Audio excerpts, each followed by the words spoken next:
La emisión está comenzando. Todos los asistentes están en modo de solo escucha.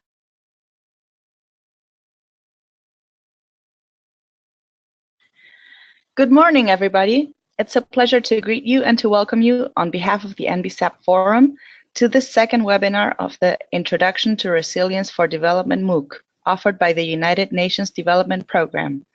My name is Marcela Torres, and I'm a consultant on sustainable development and green economy. I will be your facilitator throughout the entire course. We are grateful for your participation in the second webinar, titled How Do We Assess Resilience?, which was presented by Paul Ryan of the Australian Resilience Centre in the recording you watched on our YouTube channel.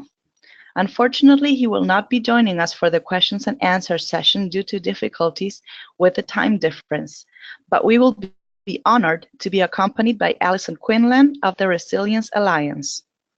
Paul Ryan is director of the Australian Resilience Centre. He divides his time between the Australian Resilience Centre, where he is founding director, and the Stockholm Resilience Centre in Sweden, where he works on a program focusing on new approaches to development. He has run more than 550 days of resilience assessment, training and capacity building, and on-ground implementation with farmers and local communities, government and development agencies. He has worked extensively in regional Australia and more recently in developing countries with communities facing natural disasters, social and economic stresses and shocks. Paul has previously worked for the Resilience Alliance, CSIRO, and state and regional agencies.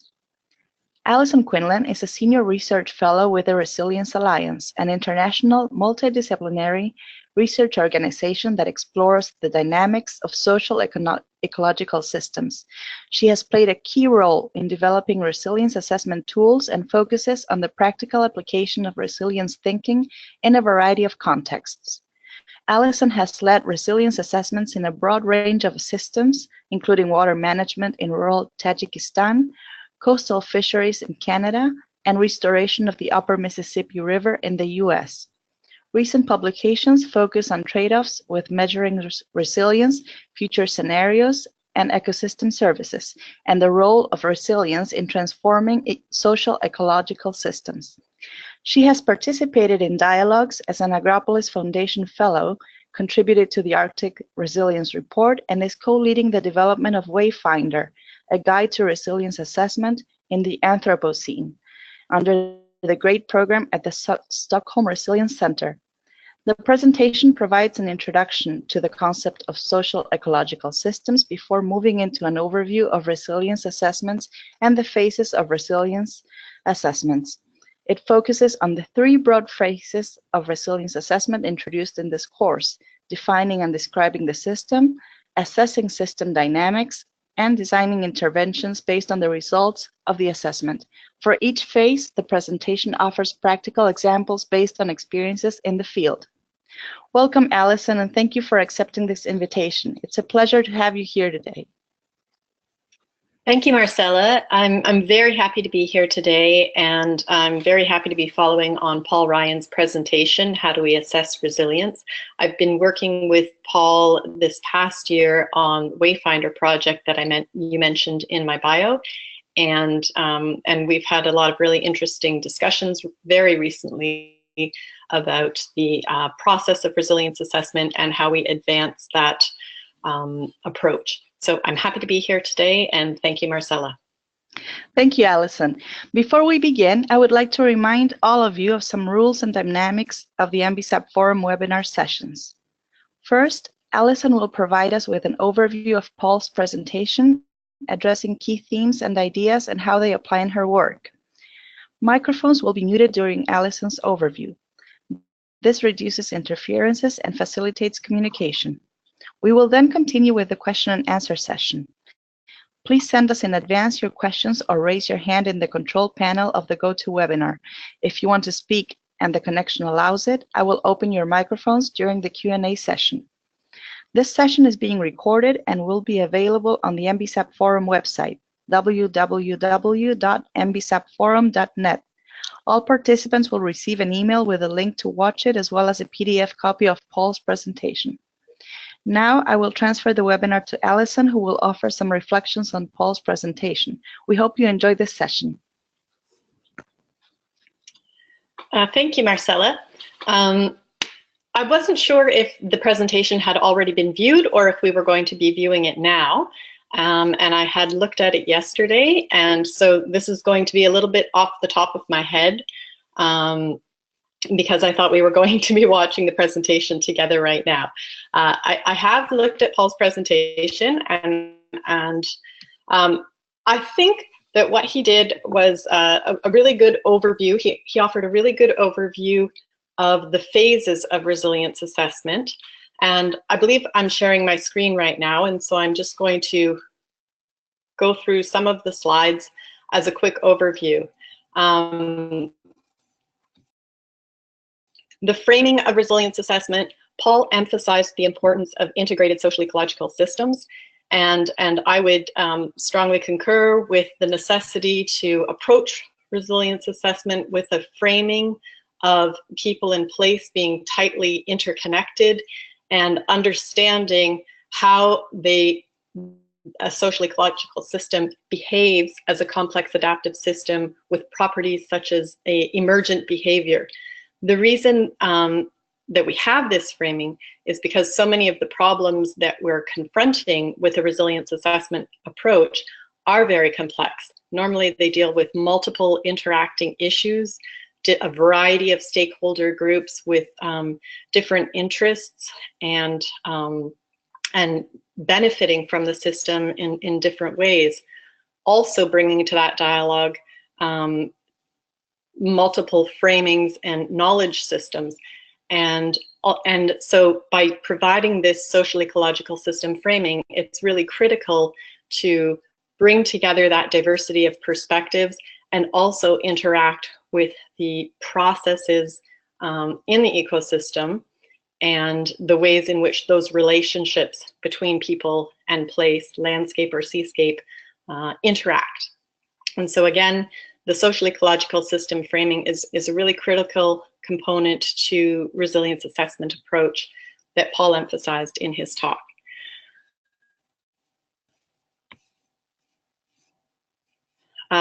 Another key component of Paul's presentation that I would like to briefly touch on is the issue of scale and multiscale. And this comes up again and again in resilience assessments. There is that initial phase that Paul described of defining the boundaries of the system and really identifying in an approximate way the boundaries, because again, this is an iterative process, but with the understanding that there are systems above and also systems nested within that focal system. And these cross-scale interactions, the ways in which larger scale systems can constrain or influence what happens at a focal system. And similarly, how nested subsystems, whether they're households or communities, can really generate novelty and trigger change within that focal system in a positive way. So multiple scale approach to resilience assessment is another key component that I'd like to highlight from Paul's talk. And thirdly, and then I'll open it up for discussion, another key component that Paul brought up in his presentation was the issue around engagement and the focus on the process of resilience assessment.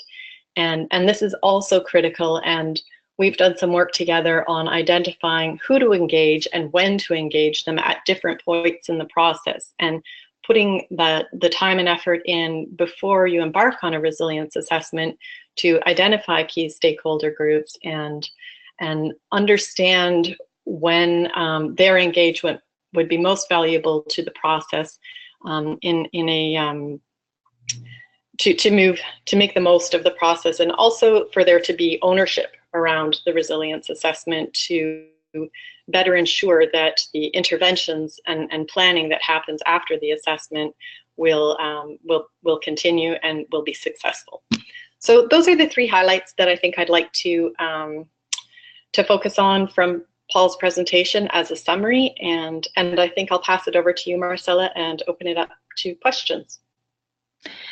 Many thanks, Allyson. This is a really interesting and relevant topic for our NBSAP forum members.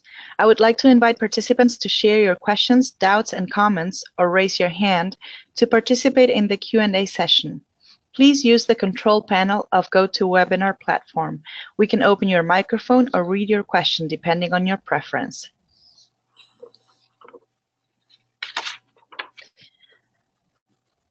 Do we have any? Let me see. Is anybody raising their hands? We love to have people ask their questions openly via the microphone. Let me check if we have any hands raised. Nope. Well, let's see. I have a couple of questions that can help maybe jumpstart the conversation here, Allyson. You've highlighted a few key concepts that are really important from Paul's presentation. And I was wondering, because one thing he emphasizes is the importance of engagement, particularly in terms of including the gender approach. In your experience, for example, is it difficult to include the gender approach? Does it vary greatly between different communities? How do you address gender issues during a resilience assessment? It's an excellent question, Marcela, and to be fair, I think that some of the approaches that are out there and publicly available online, etc., haven't fully engaged with the issue of gender and how to include it in a resilience assessment approach in particular. And it's definitely a knowledge gap area that Paul and I are actively addressing in the revised approach that we're working on right now with the Stockholm Resilience Center. And in that area, we're working with a gender expert to help us identify how we can better integrate issues of gender in the engagement process.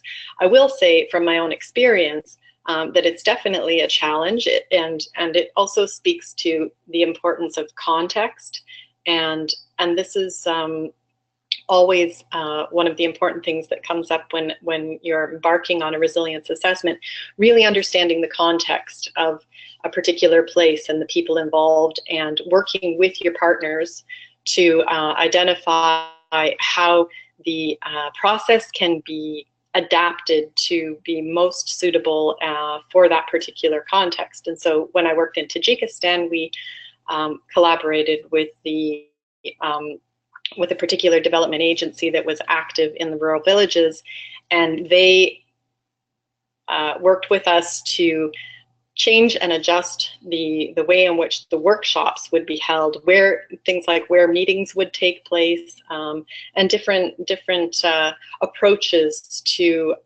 doing some of the work that we had to do. So for example, rather than meeting in some of the central meeting areas, we would take a village walk, and this is made it more comfortable for many of the women who were participating to talk more freely one-on-one as we walked through the village, rather than in a large group in a formal center.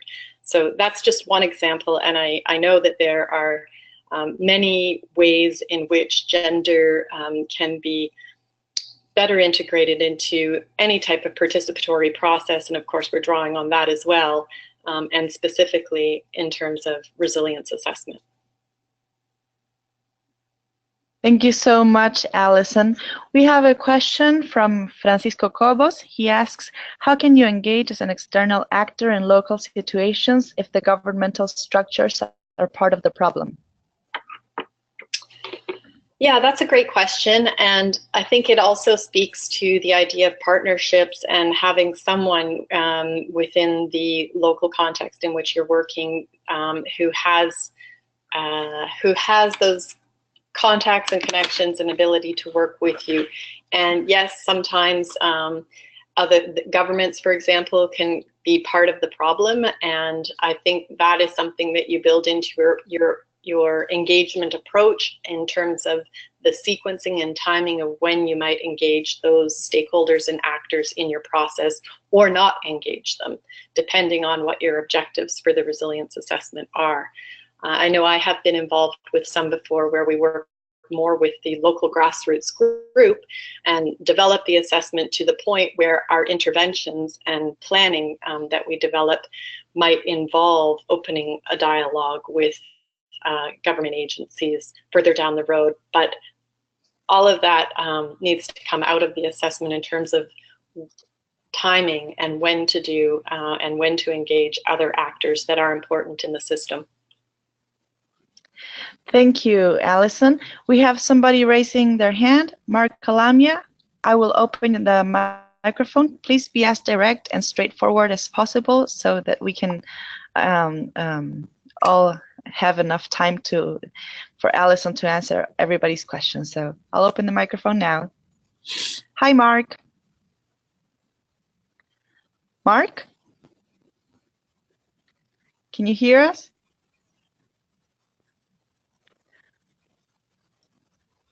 Hello, Mark?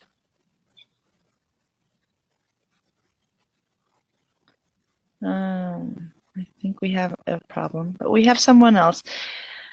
Asir Udin. Asir, good morning. Can you hear us?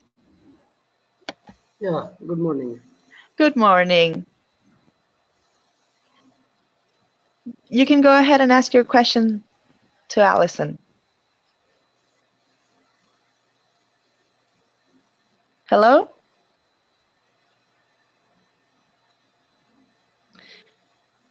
What's the approach of hello? Hello? Yes, we can hear you.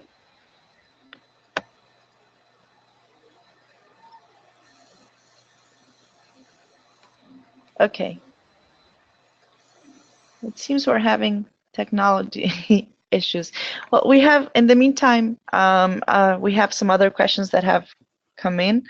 Clara Bocchino asks, is there evidence of how does resilience assessment learn from disaster risk reduction?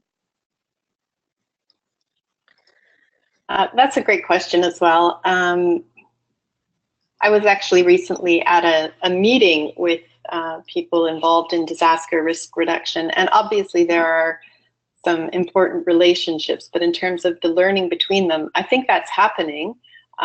The International Risk Governance Council has been involved in developing guidelines for how resilience can inform disaster risk reduction. And I think similarly, the social-ecological resilience community is learning from other disciplinary perspectives and entry points into this whole area of resilience and applying a complexity lens to issues like disaster.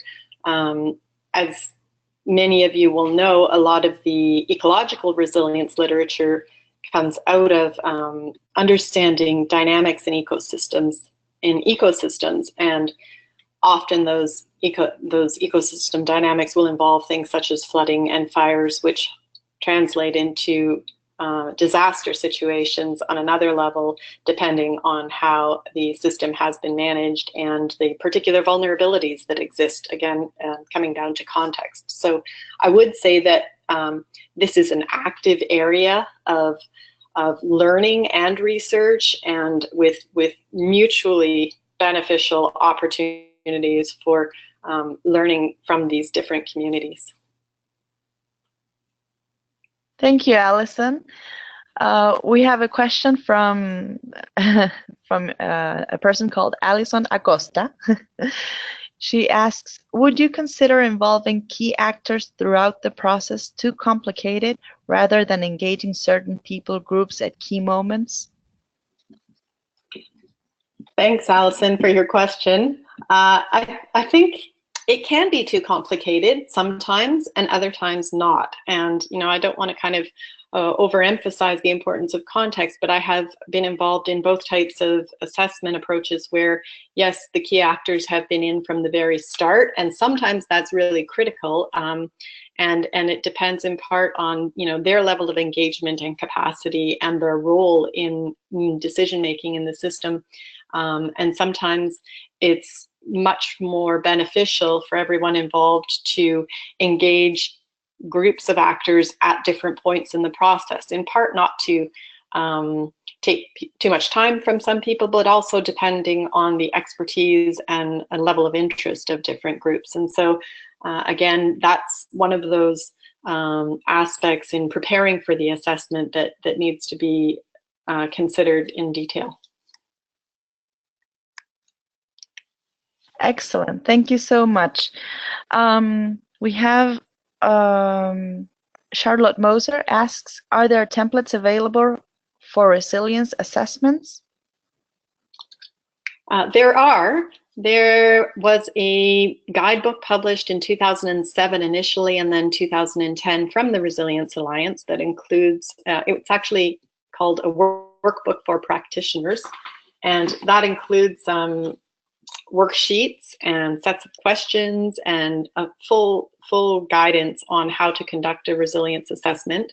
There are numerous other resilience assessment approaches available. I have at least a dozen in one of my folders, and again, depending on the objectives of the resilience assessment, and you might choose one approach over another. Another recent guidebook is called RAPTA that integrates, and this comes out of CSIRO, and I know Paul Ryan was involved in this project as well, and it integrates more a stronger component on building adaptive and transformative capacity, which is actually a critical component to building resilience. And that updated guidebook does an excellent job at integrating aspects of adaptation and transformation into the process of resilience assessment.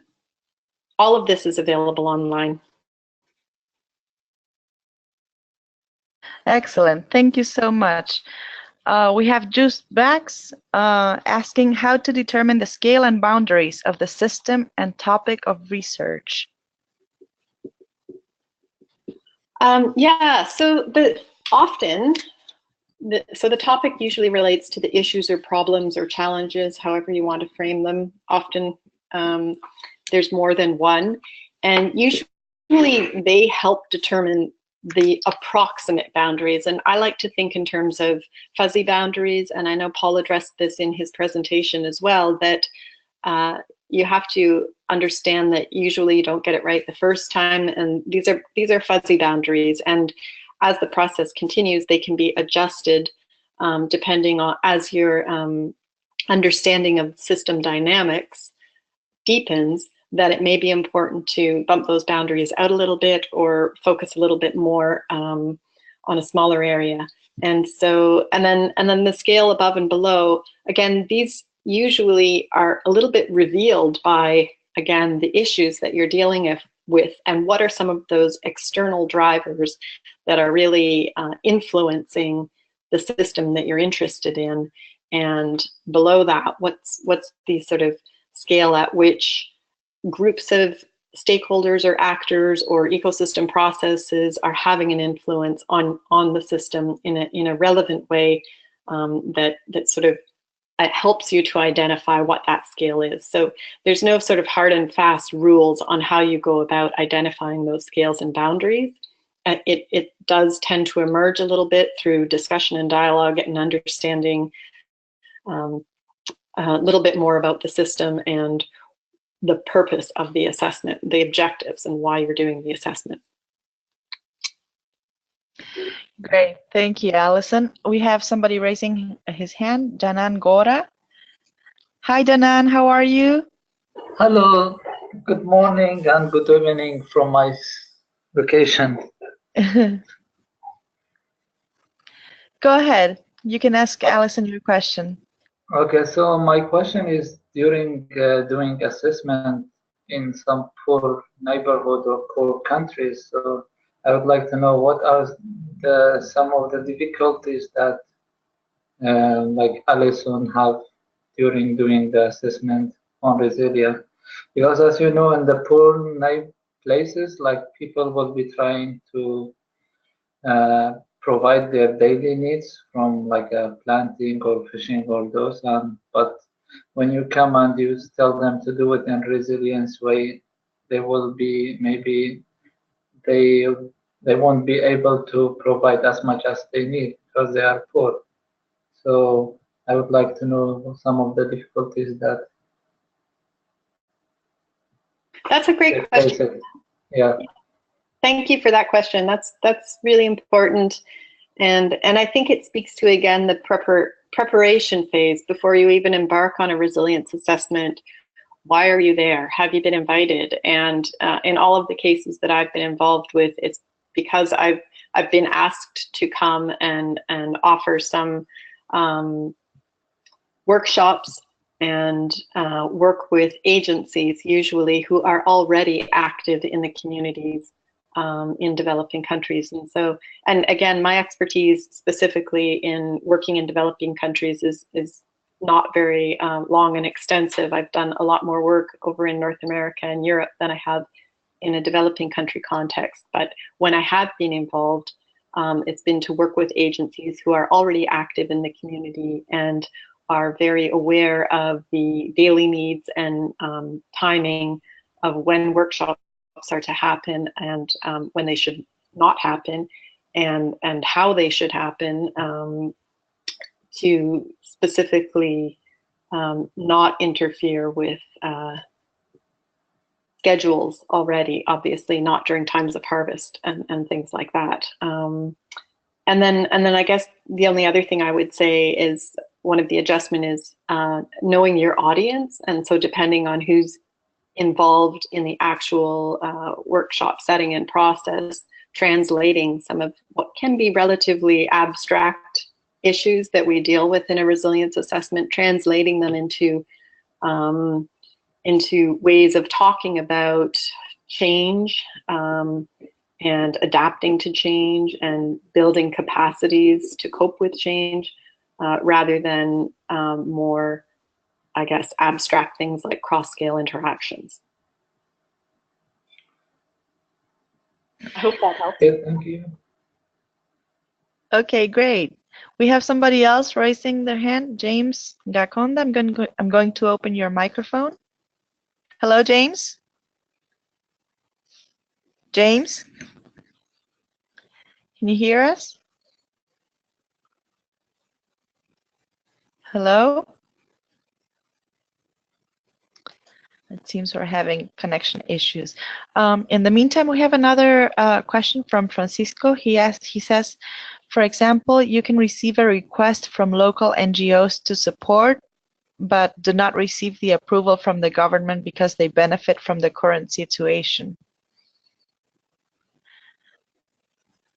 Yeah, that definitely can happen, and I think I guess my reply to that would be, if the local NGOs are willing to engage at some point, then a lot can still be accomplished at a local level in working with NGOs.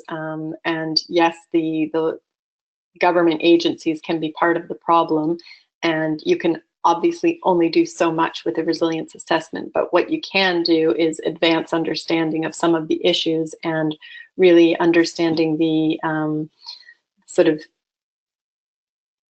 multifaceted aspects of resilience. And so here we might bring into the workshop or dialogue issues around principles of resilience and how they can be isolated, and how they're relevant to that particular system, and what types of, not necessarily interventions, but planning can go into enhancing some of those capacities, so that at some point there, further into the future, there may be an opportunity to have a, we might consider it a window of opportunity where there's some change in the governance of the situation that allows new options and opportunities to be followed up on. So I guess I would say that yes, that's always important to be aware of the broader context and the role of governance and government systems, and even issues like corruption. And it doesn't mean that the resilience assessment is not worth doing at that point in time. Thank you so much, Allyson. We have somebody else raising their hand. We're going to see if we can make this work.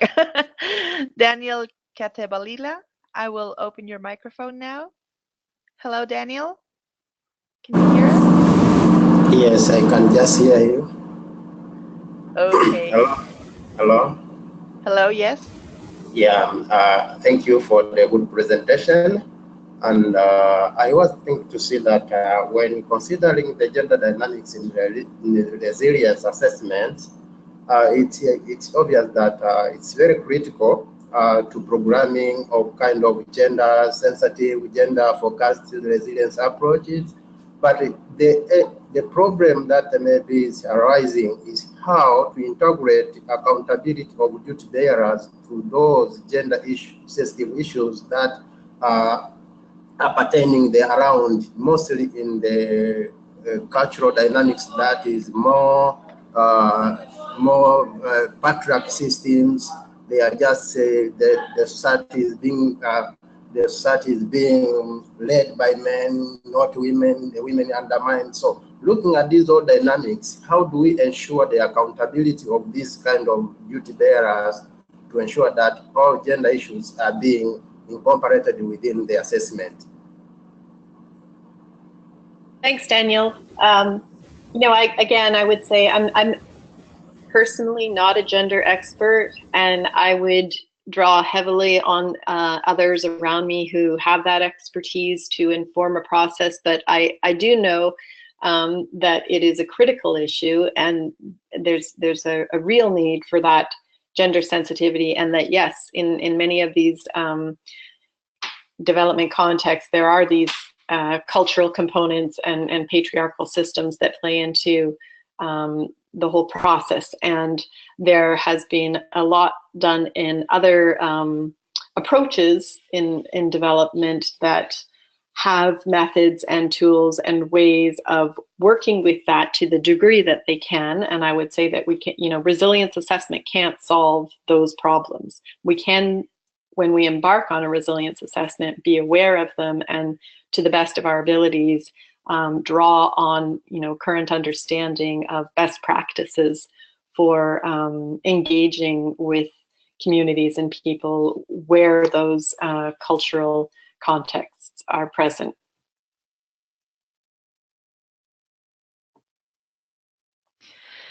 Thank you, Allyson. We have another question from Hania from Brazil. She asks, what are the main points to consider to balance technical environmental information with social and human rights information? Do you have a practical example? Practical example, that's great. This is a very good question, and the particular balance that you achieve between those technical components, I will say, when resilience assessment initially was being conceived, and really, again, this goes back to the early in the 2000s, and drawing on research that emerged from case studies that really understood more of the technical components of what conferred resilience on a system, and looking for things like thresholds in a system and alternate states in a system. And so, yes, there's definitely this technical component to a resilience assessment, but equally important, because resilience assessment is very much a learning process. So equally important is the understanding and learning that develops through the process, but also understanding in that integrated social-ecological system context the ways in which governance of the ecosystem interacts. And so let me see a particular example. I mean, I've been involved in fisheries, coastal fisheries governance resilience assessment, and there I think there's both a need in that particular case, because it was working on the central coast of British Columbia in Canada with Heiltsuk First Nations. There was a cultural component as well, working with an Indigenous community and needing to integrate traditional knowledge as well as scientific knowledge on the fisheries, and also to integrate different forms of and different governance authorities, so both the Indigenous resource management agencies as well as the provincial and federal agencies.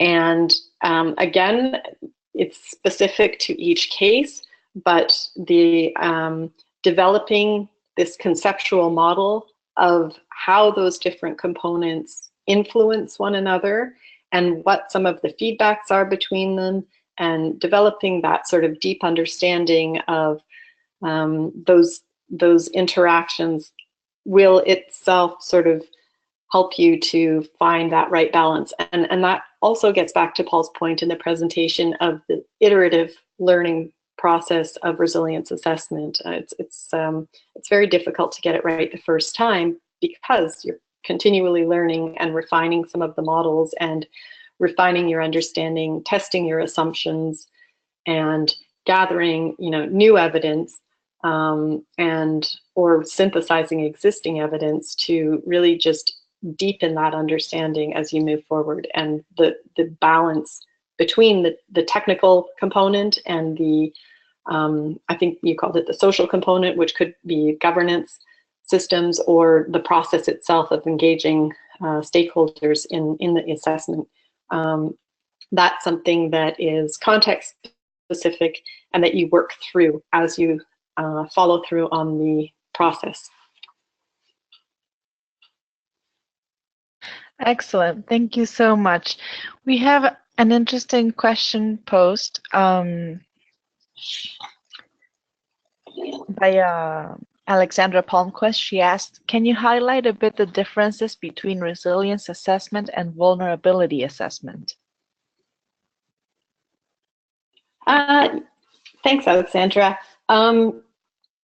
I have a lot of experience with resilience assessment and not very much with vulnerability assessment, but I would say my understanding is that vulnerability assessment, there's the idea of risk and exposure to that risk. And in my mind, one of the important differences with resilience assessment is looking at a system before anything really happens necessarily or goes wrong. Whereas vulnerability assessment, there's known risks, and often that risk has happened. And so with resilience assessment, there's a stronger focus on understanding, really from this, using this complexity lens to understand the dynamics in the system, and that how you can build capacities so that the system is able to cope with shocks and stresses to the system. And I think with vulnerability, there's more of an emphasis on those sources of vulnerability within communities, usually, that make the risk greater if the community is exposed to some perturbation in the system. So that's not, you'll find much better comparisons in the literature where people have had time to kind of think them through and know them both well, and more systematically compare them. But that's sort of my own sense of some of the differences between resilience assessment and vulnerability assessment. Thank you, Allyson. We have lots of questions. People are very active today, and that's great. Is there a sort of manual for resilience assessment? Yes, you already answered that. There are several guidelines, and they're available online. Perhaps Allyson will share with us some of those resources later on.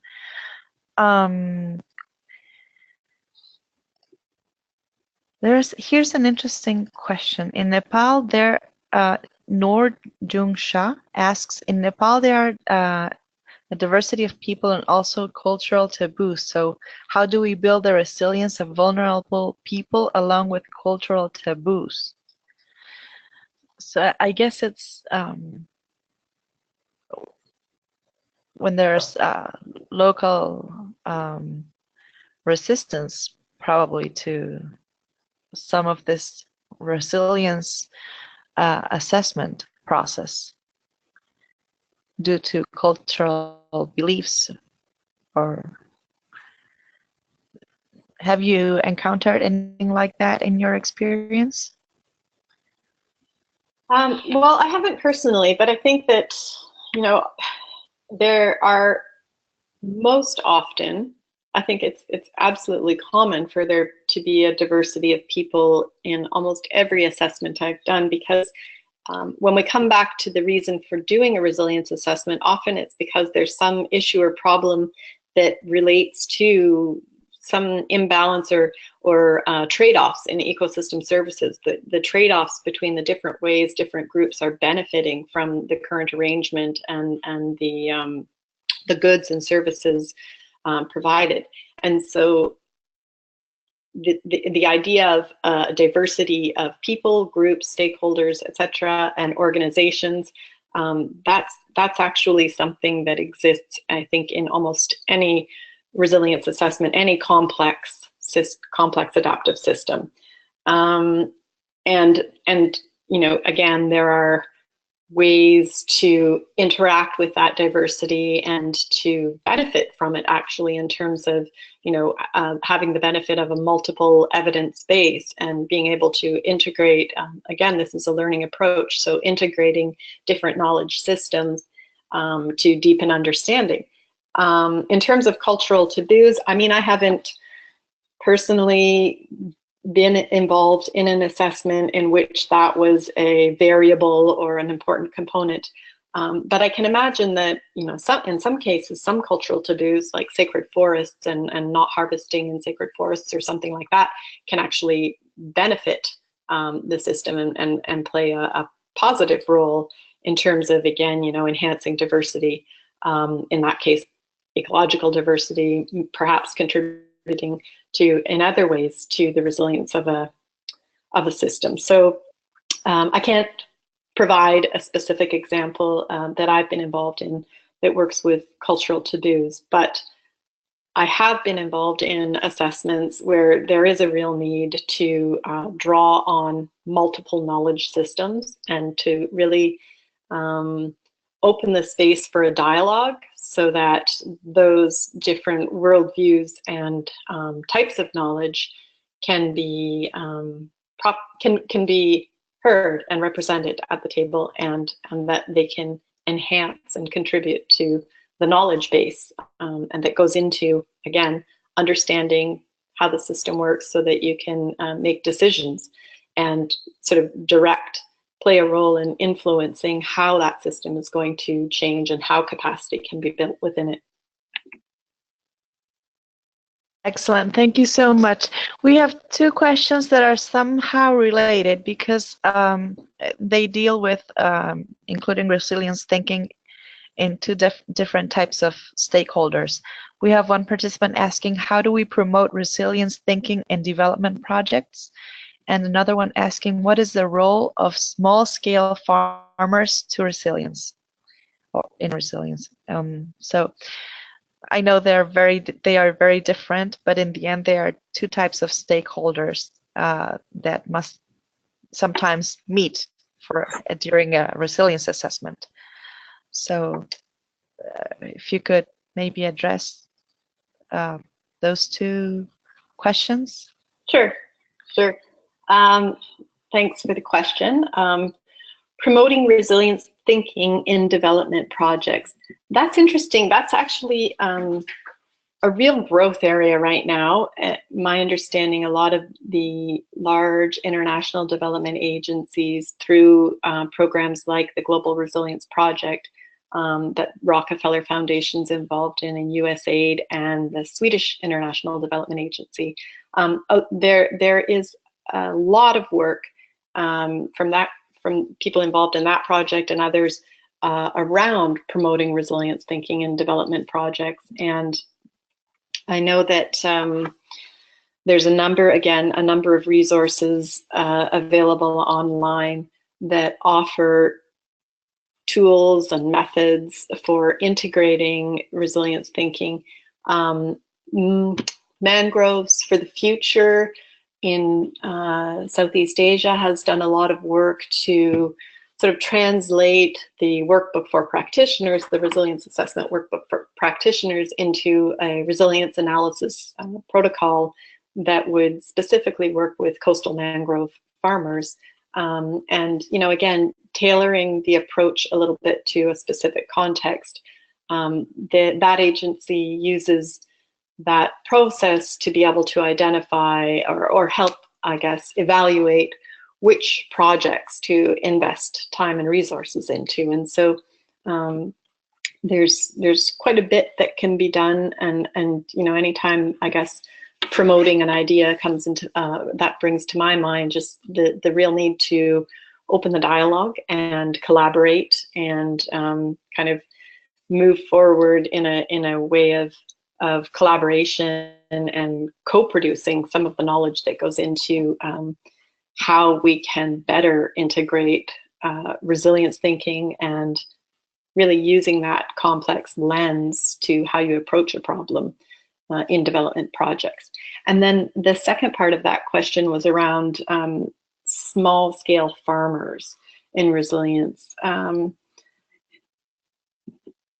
So that's an actor group, that's a stakeholder group, I guess, that would be involved in a lot of resilience assessment processes. And I guess I'm not really quite sure how to expand on that, other than to say that, you know, depending on the system that you're focusing on, that could be, and the issues that you're that the assessment is addressing, that is often a stakeholder group that has sort of direct interaction with the ecosystem, and you know, has played a role in many of the assessments that I know Paul has done in rural Australia, and some of them that I've been involved in. And I consider it to be an actor group, just like fishermen or others. Yeah, I'll leave it there for now. Excellent, thank you. We'll try to open the microphone again with Mark Alamia. Let's see. Mark, are you there? Can you hear us? Hello, Mark? Okay, we're having issues with his microphone, but I'm going to ask you his question. He wants to know, how exactly does climate change figure in the resilience assessment in the Tier 3 scale model that was presented in the slide?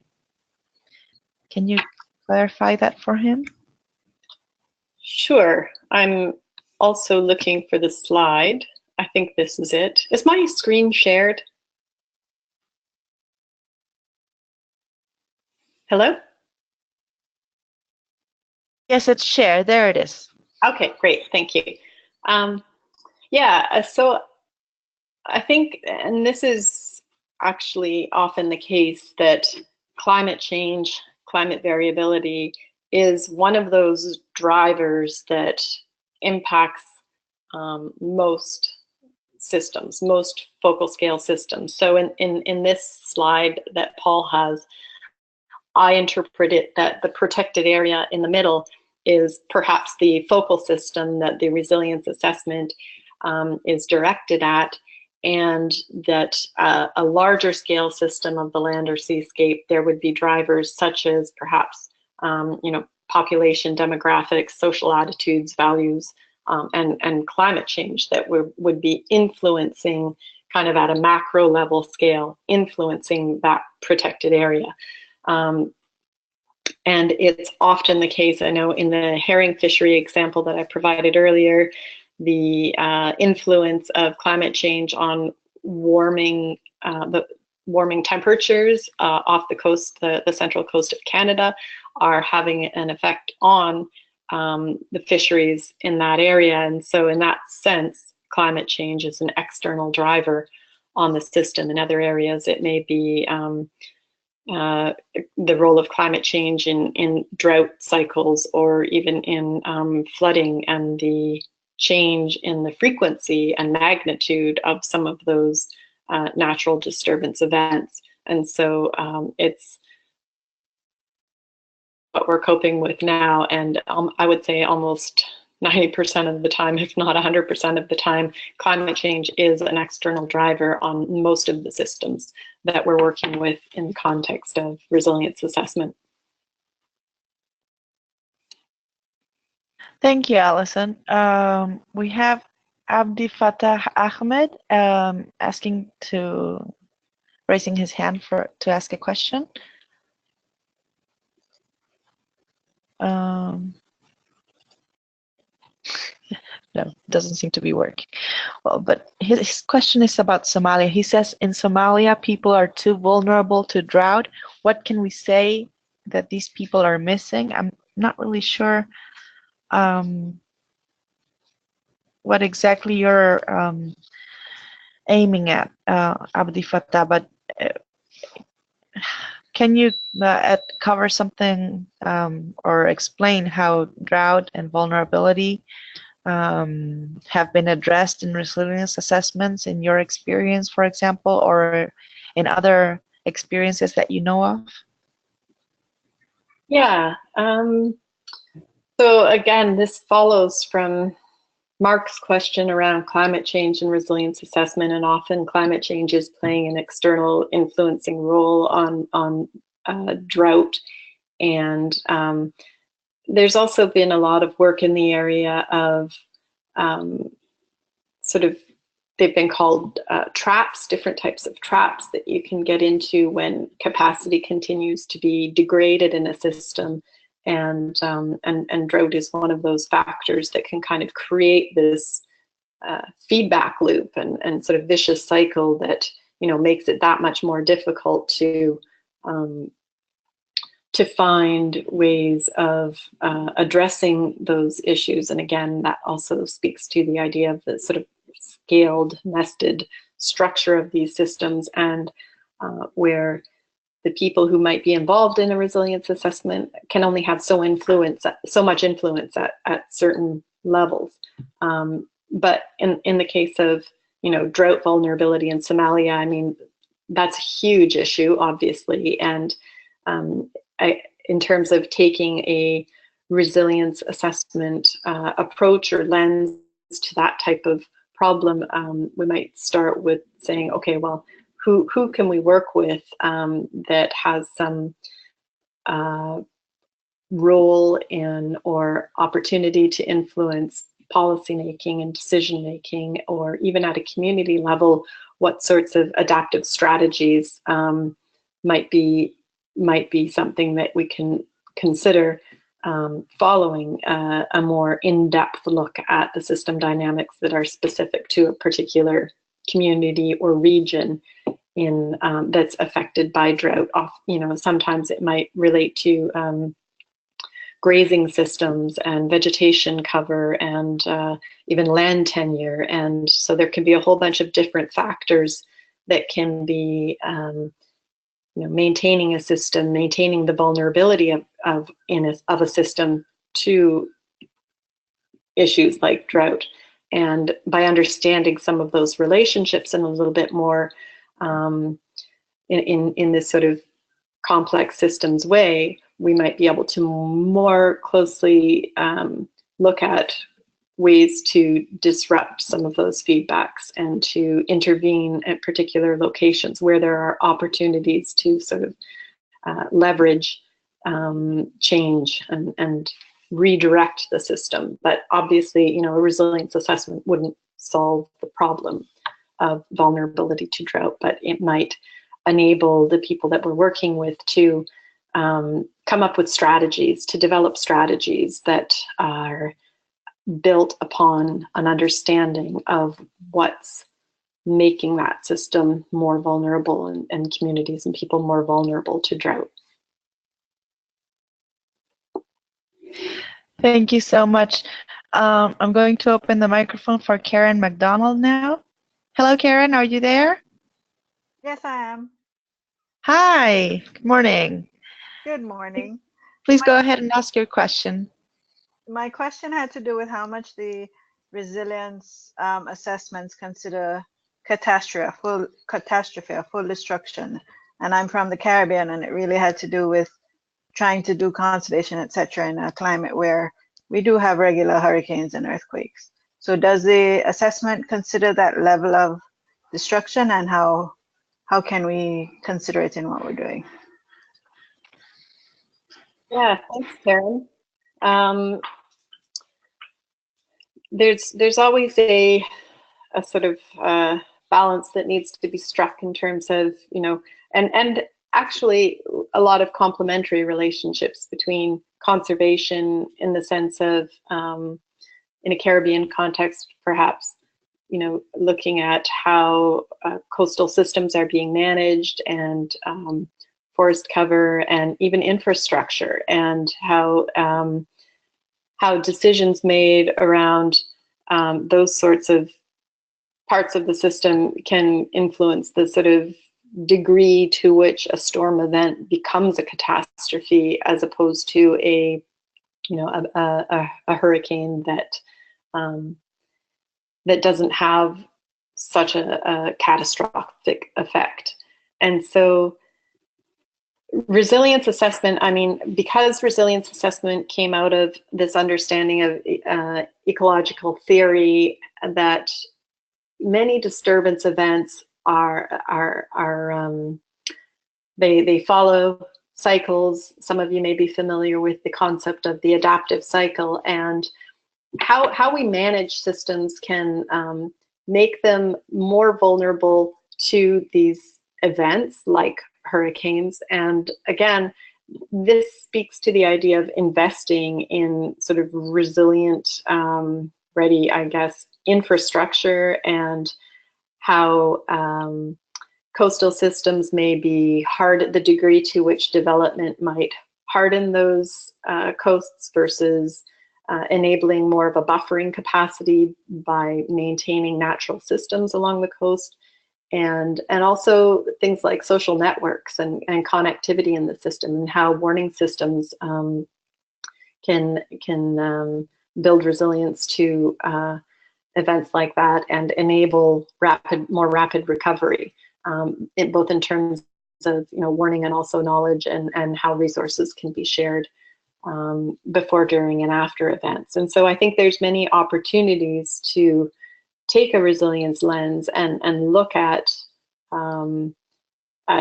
hurricanes and other types of, you know, large storm events that can have these really massive catastrophic consequences. Thank you so much, Allyson. We have a very interesting question about ethics. The question is exactly, is there a universal ethical code already in place, or should it be developed through the process? I mean, I guess the question is asking if there's a universal ethical code in place in terms of resilience assessment. Just to, I guess, yes. Yeah, just to keep that focus a little bit sharper. And I would say, well, no, in the sense of there being anything universal, but there's most definitely an understanding of the importance of ethics in resilience assessment, especially in a development context, in all cases really, but I think particularly where the outcomes and influence and can be so much more direct with people, and in terms of their well-being and livelihood. And so there is not a universal ethics code, but definitely in the Wayfinder approach that I'm developing right now with Paul Ryan and others at the Stockholm Resilience Center, the role of ethics in engaging with communities and engaging with stakeholders and in a learning process that involves resilience assessment is definitely something that we're taking very seriously, and trying to integrate into our guidelines for preparing for the assessment and following through on the process right through to the implementation phase. Thank you so much. Now we have two related questions. One's from Rocio. She asks, what do you think is the main outcome of a resilience assessment? And on the other hand, Lucia Cortez asks, what is the priority and its criteria to implement resilience? Preserve biodiversity, avoid environmental disasters, or empower the people to be proactive using the resources from biodiversity? Okay.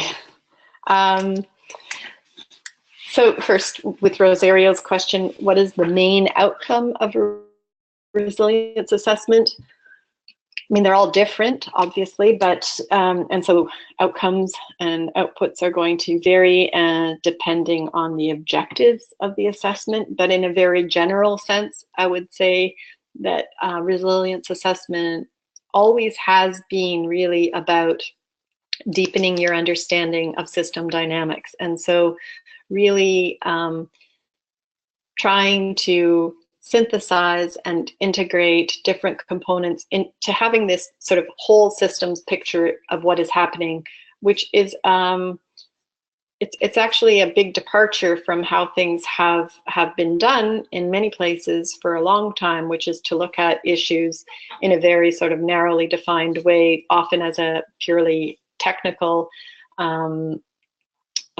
problem in ecosystem management or natural resource management, or in other ways in other domains. But really, the main outcome of a social ecological resilience assessment is developing that understanding of how the system works and how that complexity and focusing on relationships within the system rather than individual components or parts of the system, rather understanding how there can be unintended consequences when you intervene and change part of the system for one outcome or to deliver a set of benefits to a particular group of people without considering how that can affect the whole system. And yeah, so that's, I guess, the main outcome. And then in terms of prioritizing the purpose, I guess, or objectives of a resilience assessment, be it biodiversity preservation or empowering people, I can't remember the third point. I think that's one of the beauties of taking a complex adaptive systems approach to understanding systems, is that it's not one or the other, and often many of these things are complementary and not necessarily preserving biodiversity, but understanding how diversity might play a role in the system and how that can create benefits that are of value to people and that deliver, allow a system to sort of contribute to people's well-being, while at the same time empowering people to be more involved or in how that system develops and evolves over time, can be complementary. So I don't think I think resilience assessment moves us away from a traditional kind of framing of conservation versus human development or something like that, and toward, well, how can we consider together the whole system and objectives of the variety and diversity of stakeholders in the system. And I'm not saying that it can do everything, but it does grapple with what those trade-offs are and understand how that works within the context of the whole system dynamics. Excellent. Thank you so much. Well, we have several questions also here. We have a person asking about how to apply resilience principles to encourage learning and broadening participation to wildfire calamities in southeastern United States in the sectors of biodiversity, renewable energy, and sustainable built environment. How will we remedy the sequestered carbon in the forest? What will be the resilience approach in forest carbon sequestration? Is there anything specific about forest carbon sequestration linked to resilience? Well, I mean, not specifically, but I guess I would say this is an issue which a resilience assessment could engage with to understand, again, well, what are the issues here? It's balancing and managing wildfire while at the same time considering the benefit that an ecosystem service essentially that forests provide of sequestering and storing carbon and locking it into that forest system. There's, I think in the southern United States, there's a lot of work being done around learning networks and wildfire, and a lot has happened recently, obviously, and over the past couple of decades in terms of learning and education around the role that wildfires play in ecosystems and how managing fire within a system can reduce the potential for catastrophic fire by enabling prescribed fires or allowing some fires to burn. And again, there's a whole science around fire management, but we've definitely moved away from the idea that fires to be prevented at all costs, because obviously some forests require fire to maintain them. And yet, so there's this whole element, I guess I would say, of a sort of scientific ecological understanding of the role that fire plays in forest systems, and this depends. It's context specific. It depends on the type of forest, but resilience would definitely bring to that. Excuse me. The role of fire in the system as a natural process and how that can be governed and managed. Sorry, I've got something in my throat, so I'm just going to take a minute. That's okay, Allyson. Thank you so much. Let's see if we have anybody else raising their hands.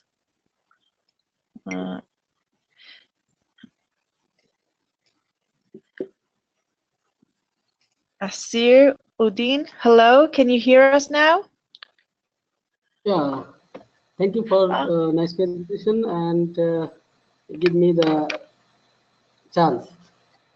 I think lots of ecological or development challenges faced by Bangladesh, like education, awareness, climate sensitivity, political biasness, and now we are faced more than 100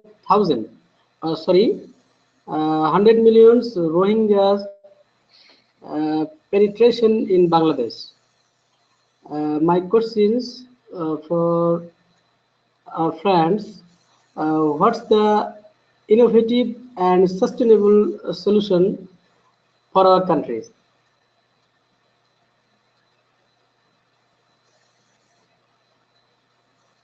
Thank you, Asir. These are honestly really challenging questions because there's a huge number of really challenging and complex issues in interplay in these sorts of situations. Obviously, with the mass immigration of the Rohingyas and others, and political challenges interacting with climate variables and other both social and ecological driving forces and influences on the system. And so I would happily open this up for some dialogue and discussion within this group right now in terms of what are some innovative and sustainable solutions. I think that my answer would be that it would be difficult to sort of come up with these off the top of our head, or else somebody else would have already done that. And I think it's through processes that really involve learning, involve collaboration, involve bringing together different worldviews and perspectives, as well as scientific understanding of some of the sort of political elements and other aspects of the system. Bringing that together is part of the process of learning our way forward and developing understanding so that we can come up with ideas, innovative ideas and strategies, because there are no simple solutions to what are really very complex problems. Thank you so much, Allyson. We have somebody else raising their hand. Antonio Quilice. Antonio, are you there? Yes. Hello. Hello. Hi, good morning. Good morning. Yes. My question is, can you provide an example or give an example of ecosystem resilience, conservation, and enhancement concept for policymakers in the world, or links for that experience or experiences? Sure. An example of ecosystem resilience? An example of ecosystem resilience, conservation, and enhancement concept for policymakers. I live in a country who has, in a tropical country, which have policy making, environmental policy making problems. And I would like to, if you can provide an example of how can be applied this concept of concepts of resilience, conservation, and enhancement for policymakers in the world. This can be answered by a link or links to the specific experiences. Okay, thanks, Anthony. I think that, okay, a particular example, there's probably many out there. Some of the ones that I'm aware of and that I have personally been involved with, and I'm not sure if you're looking for like a concrete example of where policy has actually been an outcome of a resilience assessment. Policy change has been an outcome of resilience assessment process.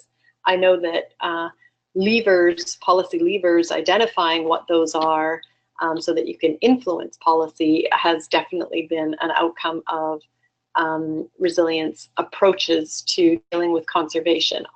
For example, on the Great Barrier Reef in Australia, there have been a number of people who have taken a complex systems approach and a resilience approach really to understanding how the Great Barrier Reef is managed, how the balance between conservation efforts and use of the reef for fisheries and tourism and can be managed in the context also of, again, climate change and runoff and pollutants into the water.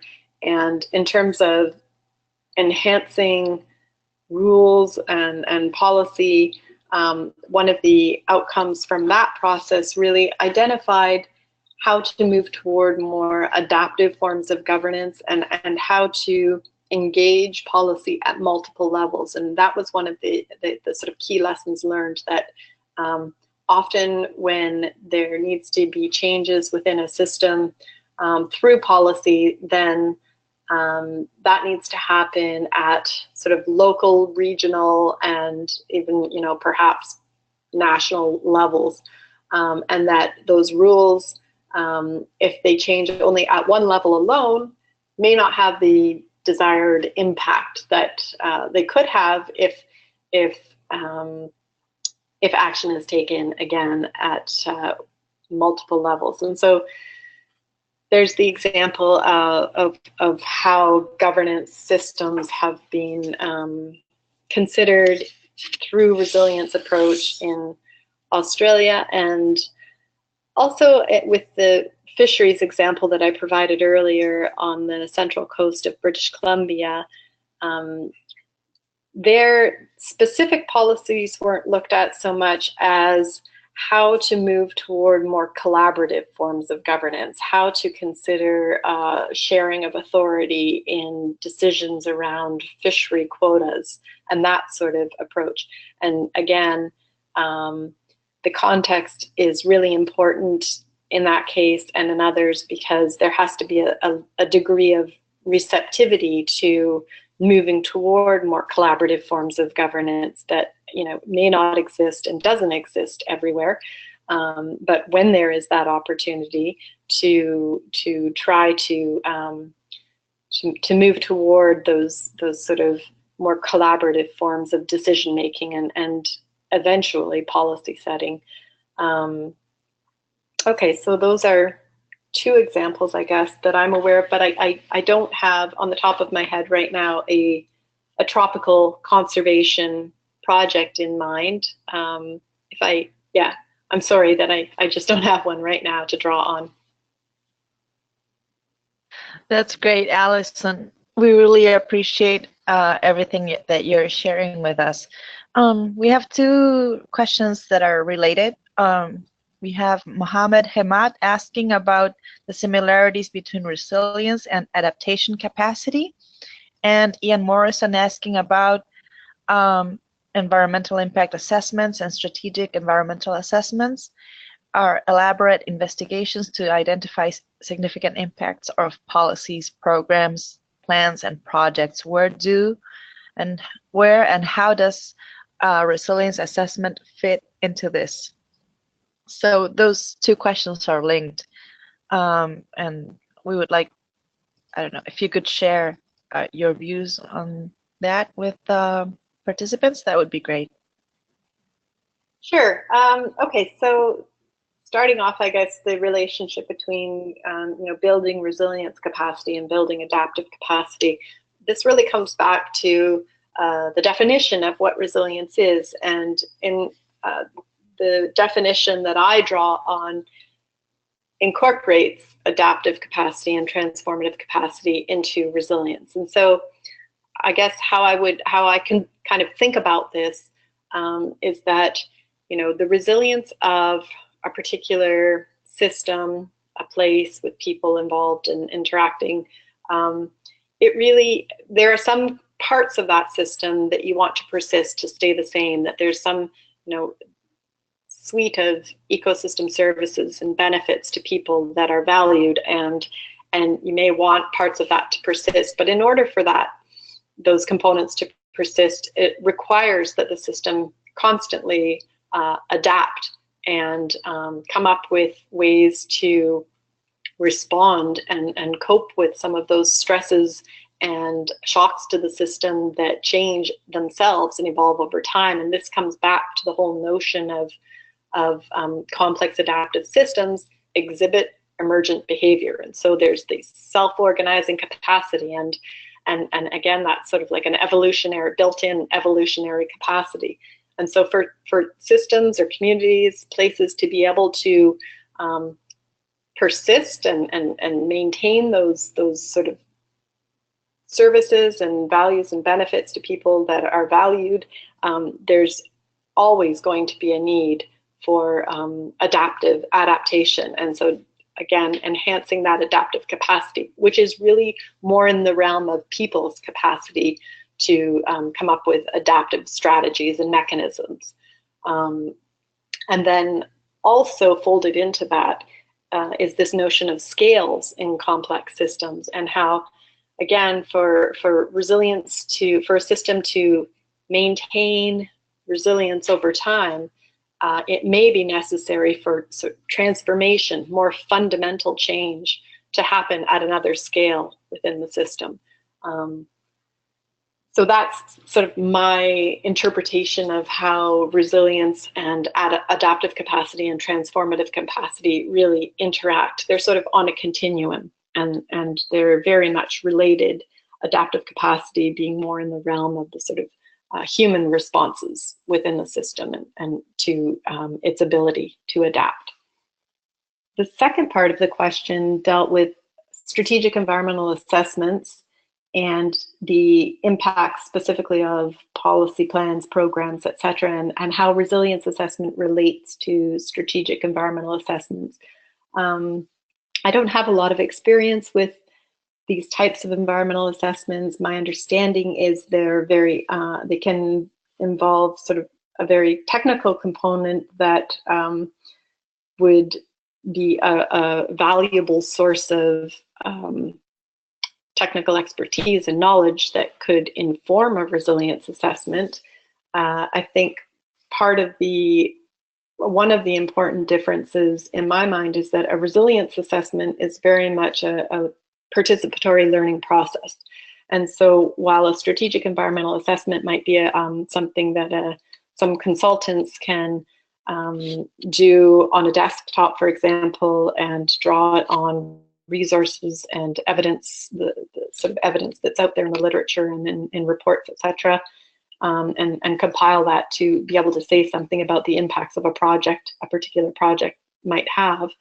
A resilience assessment is designed to be more of a participatory learning process that would engage a broader diversity of stakeholders and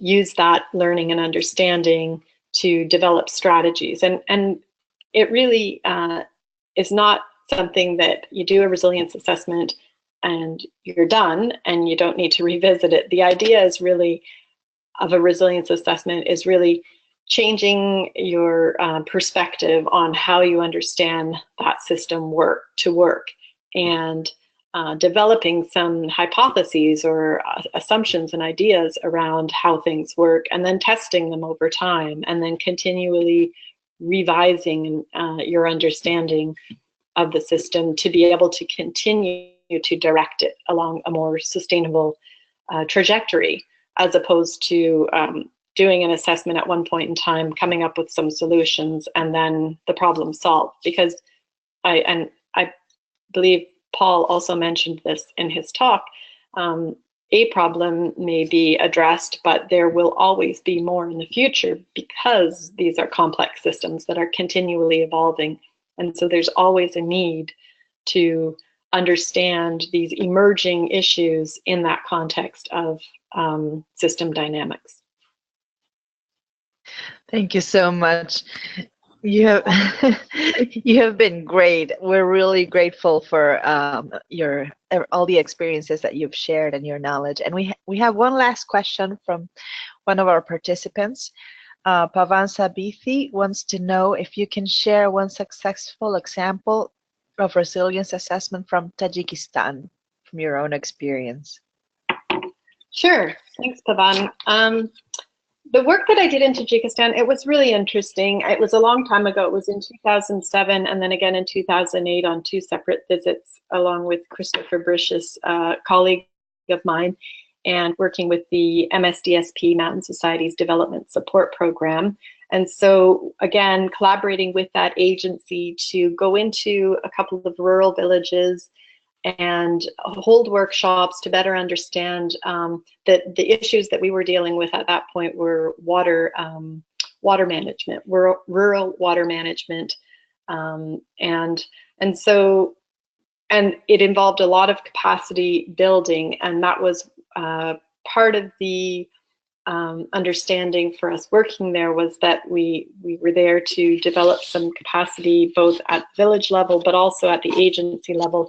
And so we had held workshops in the communities and also with agency staff in Dushanbe. And one of the outcomes that I consider to be a success from that process and the reports that came out of it was that the MSDSP rewrote the sort of template for how villages were to develop their village management plans. And so that was informed by the what came out of that resilience assessment and some of the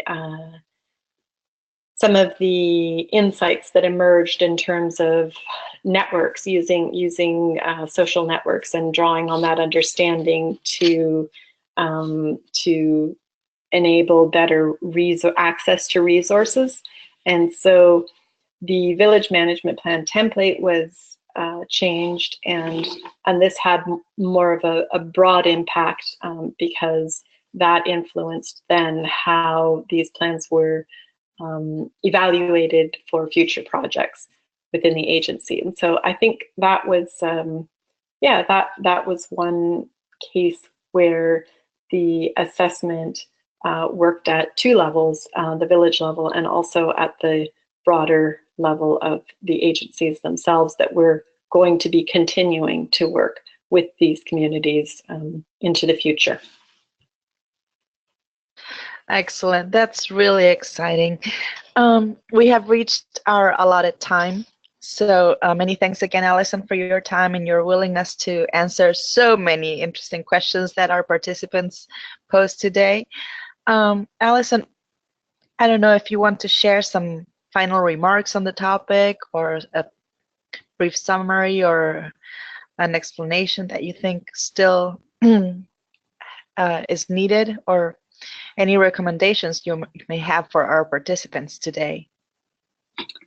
Thanks, Marcella. I really enjoyed this, and the questions were excellent. Some of them very challenging, and they really speak to the fact that in many places all around the world, we are dealing with some very complex issues. And so again, I think what I would like to emphasize is that resilience assessment is not a recipe. It's not the solution to all of the problems, but it's really a process that when you enter into it, if you structure your process in such a way, you can really enhance learning and bring people together to co-create a shared understanding of the system in a way that can inform the strategies that you want to develop to best reflect back on the system and help build that capacity, help build that resilience in the system. And so again, it's an investment, it's a process, and it requires a lot of inputs and collaboration and resourcing. Excellent, thank you so much. Well, to our participants, I want to thank you as well, and I want to remind you that you can check out our website, www.mbsapforum.net, to receive the latest news regarding this webinar and the Introduction to Resilience for Development MOOC. There you will also find a PDF copy of Paul's presentation and a link to the recording of this session with Allyson, which will be available on our YouTube channel. Stay tuned for our next sessions. For further information, please visit the NBSAP forum or follow us on Facebook and Twitter. Also, please remember to register or update your profile and to finish the weekly lessons, which are required to obtain a certificate for this course. So if you haven't finished lesson 1 yet, please do so as soon as possible. The NBSAP Forum is a global partnership to support the development and implementation of effective national biodiversity strategies and action plans. It is hosted by the Secretariat of Convention on Biological Diversity, the United Nations Development Programme, and the United Nations Environment Programme. I'm Marcela Torres, and on behalf of the NBSAP Forum, I hope you all enjoyed this session. Have a great day or evening. See you next week.